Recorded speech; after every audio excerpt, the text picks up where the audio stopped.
नमस्कार साथियों, मैं मुकेश परिहार यूथ एकेडमी के यूट्यूब चैनल पर आपका हार्दिक अभिनंदन करता हूं, स्वागत करता हूं। हम पढ़ रहे हैं हमारे मेंसुरेशन, और मेंसुरेशन में हमारे पास जो चैप्टर है वो चैप्टर है आपके पास त्रिविमीय ज्यामिति का, जिसमें घन, घनाभ, बेलन, शंकु और गोला से संबंधित क्वेश्चन है। तो आज हमारे पास जो 10 क्वेश्चन है, देखिए 60 क्वेश्चन हम पढ़ चुके हैं पहले और 61 से इसकी पीडीएफ जो है वो आपके डिस्क्रिप्शन बॉक्स में है। सबसे पहले डिस्क्रिप्शन बॉक्स में जाके इन 10 क्वेश्चन को आप सोल्व कर लीजिएगा और उसके बाद यहाँ पर आप आके और इनके सॉल्यूशन को देखिएगा। ठीक है, आप हमारे साथ चलते जाइए। कुछ इन चैप्टर को हम अच्छी तरह से पढ़ रहे हैं, देखिए, तो आपका साथ बहुत इंपॉर्टेंट है। ठीक है, तो चलते हैं, हम स्टार्ट है। आप डिस्क्रिप्शन बॉक्स में जाके 10 क्वेश्चन को सोल्व करिएगा। अब इसके सॉल्यूशन को हम देखते हैं और उसके बाद कमेंट बॉक्स में आप नंबर लिखें।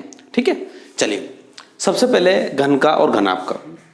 देखिए सबसे पहले इस प्रकार के क्वेश्चंस में आपको सारे फार्मूले आपकी टंग पे होना चाहिए। घन जिसकी सभी फल के वर्गाकार हो और जिसके सभी फल के वर्गाकार हो और जिसका घन के विकर्ण की लंबाई a√3 हो, घन का संपूर्ण पृष्ठ 6a² और घन का आयतन a³ उसी प्रकार से घनाभ का अंडर रूट में a² + b² + c², इसका विकर्ण की लंबाई, संपूर्ण पृष्ठ होता है 2ab + bc + ca और आयतन होता है आपका a, b और c। अगर ये सारी चीजें अगर आपकी पक्की है तो आपके सवाल बहुत अच्छे आसानी से हो जाएंगे। अब देखते हैं यहाँ पे उस घन का आयतन क्या होगा जिसके विकर्ण की माप 4√3 सेमी। देखिए हम बात करते हैं हमारे पास घन के विकर्ण की लंबाई, तो डायरेक्ट घन की विकर्ण की लंबाई का सूत्र होता है a√3 और यहां पर इसका माप कितनी दे रखी है 4√3। तो √3 से √3 गया तो a बराबर कितना बचा 4 बचा। अब क्या निकालना है, उसका आयतन क्या होगा। तो आयतन का फार्मूला क्या होता है a�3 और a�3 मतलब 4�3, 4�3 मतलब कितना होता है 64। तो इसका हो गया 64 सेंटीमीटर क्यूब, यानी आपका उत्तर हो गया 64। ठीक, अब इस सवाल को ये तो आपने कहा कलम का हाथ ही लगाए, अब यूं करके ना आप डायरेक्ट खड़े करिए। उस घन का आयतन क्या होगा जिसके विकर्ण की लंबाई 4√3, तो विकर्ण की लंबाई कितनी होती है a√3, √3 से √3 गया, a बराबर कितना बचा 4 और 4�3 कितना होता है 64। डायरेक्ट आपका उत्तर। अब आ रहा है यदि घन का विकर्ण √12 सेंटीमीटर हो, √12 को लिख सकते हैं अपन 4×12, कितना लिख सकते हैं 4×12 और 4 में से बाहर निकल आएगा तो कितना हो जाएगा, देखो a√3 बराबर √12 को लिख सकता हूं मैं 4×3 और 4 में से 2 बाहर निकल आएगा तो 2√3, √3 से √3 गया तो a बराबर कितना बचा 2 बचा। a बराबर 2 बचा तो अब क्या निकालना है, उसका आयतन निकालना है। 2�3 कितना होता है 8, तो इसका उत्तर हो गया नहीं। इसमें क्या निकालना है, यदि घन का विकर्ण √12 सेंटीमीटर तो उसका आयतन कितना होगा, तो आयतन तो 8 ही होगा, तो इसका आयतन होगा 8 सेंटीमीटर क्यूब। किसी को दिक्कत तो नहीं इसमें, चलिए पॉज, इसलिए तो है ना। चलिए अब ये यहां पर तो a³ बराबर कितना हो गया 8, तो a�3 बराबर 2�3 यानी 8, यानी दोनों ही सवालों में कोई डिफरेंस नहीं था। आपका उत्तर केवल ये रहेगा कि वहां पर डायरेक्ट दिख रहा है √3 से √3 कटने वाला, यहां नहीं दिख रहा है, तो आप इसको √12 को क्या कर सकते हैं 4×12, 4 का वर्गमूल 2 हो जाएगा, √3 से √3 कट जाएगा तो a बराबर 2, a बराबर 2 तो ये हो जाएगा। दोनों क्वेश्चन हो गए सोल्व। बहुत आसान से क्वेश्चन है, पर ध्यान रखिएगा अगर यहां पर आप इन सवालों को करते वक्त फार्मूलों में कंफ्यूजन है, फार्मूले सोचेंगे कि मेरे को फार्मूला आ रहा कि नहीं आ रहा है, तो फिर तो नहीं, आपकी कोई हेल्प नहीं कर पाएगा। दो घनों के आयतनों का अनुपात 27:64 है। माना कि 2 घन है तो उसकी एक की भुजा a1 दूसरी की भुजा a2 और उनका आयतन कितना होगा, ये आयतन होगा। उनका अनुपात कितना दे रखा है 27:64। अगर ये बात करें तो a1/a2 कितना होगा, 27 का घनमूल कितना होता है 3, 64 का घनमूल कितना होता है 4, 3/4 कितना होता है 3/4। अब उसको बोल रहा है संपूर्ण पृष्ठ का अनुपात क्या होगा, तो आपको पता है संपूर्ण पृष्ठ क्या होता है 6a² 6a2²। संपूर्ण पृष्ठ होता है 6 से 6 कट जाएगा, a1 कितना है 3 का वर्ग बटे 4 का वर्ग बराबर 9/16 आपका उत्तर रहेगा। तो इसका उत्तर आएगा 9/16। समझ पा रहे हो। अब इस सवाल को फिर यहीं से देखिए, घनों का आयतन 27:64 तो उनकी भुजाएं हो जाएगी 27 का क्यूब रूट कितना होता है 3 और 64 का क्यूब रूट 4 यानी 3:4। संपूर्ण पृष्ठ क्या होता है 6a² यानी a² यानी 3 का वर्ग 9 और 4 का वर्ग 16। बस उत्तर डायरेक्ट। सवाल मैं कह रहा हूं ये सारा सवाल आप ऐसे हवा में कर सकते हैं, सारे सवाल जहां पे आपको जरूरत पड़ेगी बस वहीं पे आपको कलम चलाना है। एक घन का संपूर्ण पृष्ठ 600 वर्ग सेंटीमीटर तो विकर्ण की लंबाई क्या होगी, देखिए घन के संपूर्ण पृष्ठ के बारे में बात करें अपन, घन का संपूर्ण पृष्ठ क्या होगा 6a²। कितना दे रखा है 600, ठीक। काटो यहां से कितना हो गया 100, तो a बराबर कितना हो गया a² बराबर 100, तो a बराबर कितना हो गया 10। अब क्या करना है उसकी विकर्ण की लंबाई, तो विकर्ण की लंबाई कितनी होती है a√3, a√3 मतलब 10√3 आपका उत्तर। कहाँ है 10√3, ये आपका उत्तर, ठीक है। बिल्कुल सिंपल सिंपल से सादे सादे से सवाल है, कहीं कोई दिक्कत नहीं है, आराम से आप करिए, मजा आएगा इनमें, ठीक है। इस सवाल को भी आप ऐसे करिए, संपूर्ण पृष्ठ 600 वर्ग सेंटीमीटर, 600 में 6a² बराबर 600, तो 6 से 600 गए तो 100 बचा, a बराबर कितना हो गया 10, a बराबर 10 हो गया तो 10√3, ठीक। अगला सवाल अच्छा है, किसी घनाभ के, ये फार्मूले के रूप में याद रखना है इसको, ठीक है। कभी भी इस प्रकार के क्वेश्चंस पूछे जाते हैं, ये घनाभ है, ये घनाभ,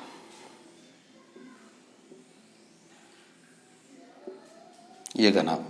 अब घनाभ की 3 संलग्न फलकें, संलग्न का मतलब होता है जैसे कि ये आपकी पेंदा, ये और एक और ये, बस संलग्न का मतलब होता है जहां पर आपका ये चीज फर्श भी आ चुका है, दीवार भी आ चुकी है और आपकी चौड़ाई भी आ चुकी है। तो मैं फर्श, ये x हो गया, इसका क्षेत्रफल x हो गया, ये बाहर का ये दीवार वाला y हो गया, और ये इधर वाली दीवार z हो गया। माना कि ये लंबाई, ये चौड़ाई, और ये लंबाई चौड़ाई और ये ऊंचाई, ठीक। ये माना कि इसकी एक घनाभ है जिसकी लंबाई l हो, चौड़ाई b हो और ऊंचाई l हो, तो इसका क्षेत्रफल, तो यहां पर आपको पता है संलग्न फलक है x का, ये x a फलक है, तो इसका क्षेत्रफल क्या होगा लंबाई गुणित चौड़ाई, ठीक। एक और फलक कौन सी है y, तो y क्या यहां पे है, ये रही y का क्षेत्रफल क्या होगा, देखिए y का क्षेत्रफल होगा लंबाई गुणित ऊंचाई, और एक और z है, z में क्या है आपके पास, z मतलब ये इधर वाली, इसमें चौड़ाई गुणित ऊंचाई, यानी चौड़ाई गुणित ऊंचाई। अब आप इन तीनों क्षेत्रफलों को आप अगर आराम से देखें, ये हो गया ये आपके पास, तो ये क्या हो रहा है देखो, देखो यहां फिर से देखो एक्स वाई जेड, इस 3 संलग्न फलकों का क्षेत्रफल क्रम से एक्स वाई, तो इसका आयतन क्या होगा, तो आपको पता है आयतन तो किसी भी घनाभ का क्या होता है, लंबाई चौड़ाई और ऊंचाई। ऊंचाई का मतलब क्या होता है h, ये होता है। अब इन तीनों का गुणा करो, अगर आप इसको तीनों का गुणा करो, आप इन तीनों का गुणा करिए, ठीक है। अगर इन तीनों का गुणा करेंगे तो एक्स वाई जेड बराबर क्या होगा, L L L square, B B B square, और जेड जेड मतलब एच एच क्या हो रहा है एच स्क्वायर। इसको मैं लिख सकता हूं एल बी एच का होल स्क्वायर, और एल बी एच क्या होता है आयतन, यानी आयतन का वर्ग। यानी इसका मतलब ये हो गया तीनों फलकों का क्षेत्रफल बराबर होता है वी स्क्वायर। वी स्क्वायर का मतलब होता है, अगर यूं बात करूं तो मैं आयतन बराबर होता है वी स्क्वायर, मतलब वर्गमूल ले लो तो अंडर रूट में एक्स वाई जेड। ये याद रखिएगा, हमेशा कई बार एग्जाम में पूछा गया है, ठीक है। एक कमरे की एक घनाभ की 3 संलग्न फलकें दे दिया, वो एक्स वाई जेड की जगह वो दे देता है वहां पे 10 सेंटीमीटर 15 सेंटीमीटर चल रहा है, तो उसका आयतन क्या निकालना है, तो कुछ नहीं करना, तीनों को गुणा करके उसका वर्गमूल लेना, उसका आयतन आ जाएगा। तो इसका सूत्र होगा, इसका आयतन होगा अंडर रूट में एक्स वाई जेड। क्या होगा अंडर रूट में एक्स वाई जेड। बहुत इंपॉर्टेंट है और ये प्रूव करके भी मैंने बता दिया, डायरेक्ट वैसे याद ही रखना है आपको इसको। चलिए अगला आपके पास क्वेश्चन नंबर कौन सा, एक कमरे की चौड़ाई उसकी ऊंचाई से दुगनी है। एक कमरे की चौड़ाई को मान लेते हैं बी, ऊंचाई से दुगनी है, ऊंचाई मतलब h/2। एक कमरे की चौड़ाई ऊंचाई से दुगनी है, ठीक है जैसा बोला, और उसी कमरे की चौड़ाई उसकी लंबाई से की आधी है, यानी चौड़ाई लंबाई की आधी है। क्या पड़ रहा है, आयतन 512 है, यानी आयतन मतलब लंबाई गुणित चौड़ाई गुणित ऊंचाई बराबर 512। फिर से सवाल देखो बहुत प्यारा है, आपको यहाँ इस पीडीएफ में अच्छी तरह से लिखा हुआ है, एक कमरे की चौड़ाई उसकी ऊंचाई से दुगनी है। कमरे की चौड़ाई ऊंचाई से की दुगनी है सर, दुगनी गलत हो जाता है यहाँ पे, दुगनी मतलब 2h। एक कमरे की चौड़ाई उसकी ऊंचाई से दुगनी तथा वही चौड़ाई उसकी लंबाई की आधी है, ठीक। अब यहाँ पे क्या निकालना है, लंबाई निकालना। तो मतलब होता है ये सारे बी और एच लंबाई में कर दो ना। तो देखो लंबाई की जगह ये लंबाई लिख रखा, बी की जगह लंबाई वाला फार्मूला लिखना, तो बी की जगह लंबाई वाला फार्मूला तो L/2 रख दिया। अब ऊंचाई की जगह भी लंबाई वाला फार्मूला रखना, तो इस बी को वहां पे लिख दूं मैं। देखो ये बी का मान यहां पे पुट कर देता हूं, तो L/2 बराबर 2h, तो h बराबर हो जाएगा L/4। तो यहां पर हो जाएगा h की जगह लिख दूंगा मैं L/4 बराबर 512। यानी पूरी समीकरण किस में बन गई, लंबाई में बन गई, क्योंकि निकालना भी तो लंबाई है इसलिए। तो L L L L की घात 3, ठीक, और 4 दूनी 8, यानी 512 गुणित 8। अगर मैं देखूं यहां पे तो L निकालूं तो 512 का घनमूल होगा 8 और 8 का घनमूल होता है 2, 8 दूनी कितना हो गया 16, तो L बराबर हो गया आपके पास 16। ठीक, अब जो चाहे वो निकाल सकते हैं, वो अगर चौड़ाई पूछे तो चौड़ाई निकाल लेगा, ऊंचाई पूछे तो ऊंचाई निकाल लेगा। ठीक है, बहुत अच्छा सवाल है और याद रखना इसको। ठीक, कितने क्वेश्चन हो चुके हैं आपके पास, 6 क्वेश्चन हो चुके।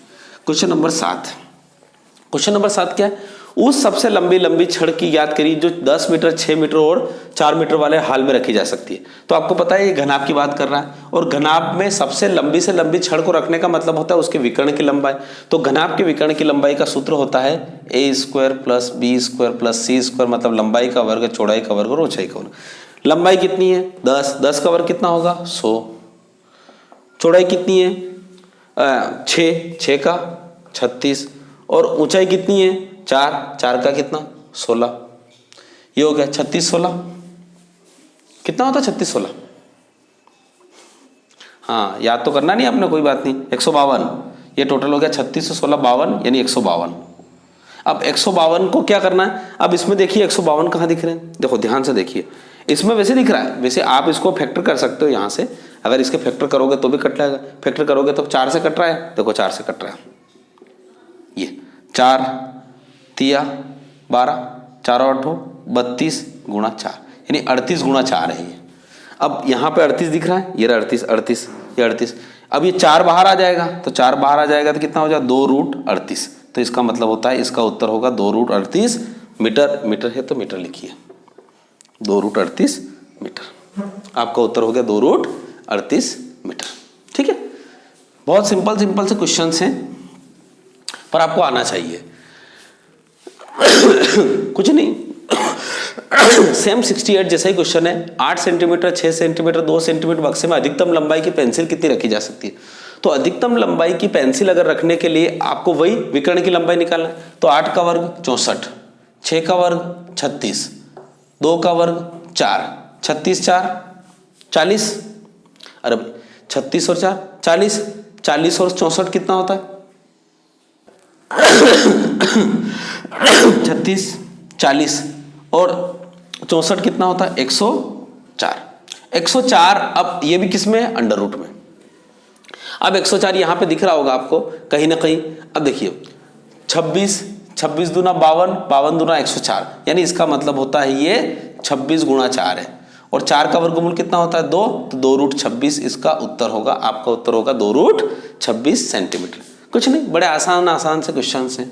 ठीक है, और कोशिश करना, मैं फिर बता रहा हूं, सवाल सब ऐसे करके नहीं यूं होना चाहिए कुल मिला के। ठीक है, क्वेश्चन नंबर 9, साबुन की एक टिकिया है 8 सेंटीमीटर, 5 सेंटीमीटर, 4 सेंटीमीटर, और एक बॉक्स है बहुत बड़ा। देखो साबुन की टिकिया ये एक साबुन की टिकिया, ठीक, ये साबुन की टिकिया, और एक बॉक्स, ये रहा बॉक्स, ये बॉक्स।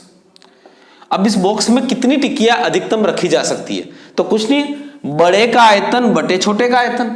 तो बड़ा का आयतन कितना होगा 56 सेंटीमीटर गुणा 35 सेंटीमीटर गुणा 28 सेंटीमीटर, ये बड़े का आयतन हो गया, बटे छोटी टिकिया का आयतन 8 गुणा 5 गुणा 4, बस ये उत्तर है, और क्या कुछ नहीं करना है। ये क्यों, ऐसा क्यों, क्योंकि आप ये देखिए कि बड़े का आयतन, बड़े का, और आयतन क्या होता है लंबाई गुणित चौड़ाई गुणित ऊंचाई, तीन दोनों घना पे, तो बड़े का आयतन बटे छोटे का आयतन, बस 8 7 56, 5 7 35, 4 7 28, 7 7 7 7 7 49, 49 7 कितना होता है 243 के 343, 7 की घात 3 कितना होता है?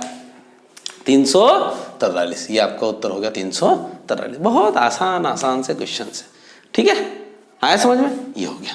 अब आते हैं लास्ट, अगला क्वेश्चन, बहुत प्यारा क्वेश्चन है।